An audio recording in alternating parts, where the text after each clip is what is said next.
ચપ્પા ચપ્પા ચારે ખાચા લે ટીટિંગ. ચપ્પા ચપ્પા ચારે ખાચા લે ટીટિંગ. કોણ ગાય છે લા? મહેશ બોલે બાથરૂમ માંથી. ચપ્પા ચપ્પા ચારે ખાચા લે. એટલે અંદર બેન દોરી બનાવે છે? ચરખા ચાલે એટલે આવું સોંગ છે, હવે દોરી નથી બનાવતો. એટલે મહેશ, હાજી જો. એટલે તું તો ખરો એકદમ એરબેગ જેવો બહાર આવી ગયો. અરે કામ પતી જાય પછી why we should waste time. બરાબર છે. મને તો આનંદ એ વાતનો જ છે કે સ્ટુડિયોમાં બાથરૂમ કયું છે તને ખબર પડી ગઈ. તેવું ના ખબર પડે એને.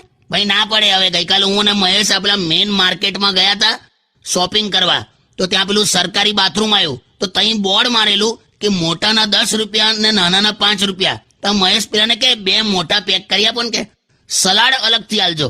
મહેશ બુડથલ. અરે દીદી ના ખબર પડી બાથરૂમ નું બોર્ડ છે એવું. બહાર પેલી ચાઇનીઝ ની લારી પણ હતી એટલે. છોડો મહેશભાઈ, થાય એવું. મસ્ત સોંગ સંભળાવું તમને. બરોબર બરોબર. મુકુંદ દાદા, કેવું છો? હા બસ વગાડ હવે.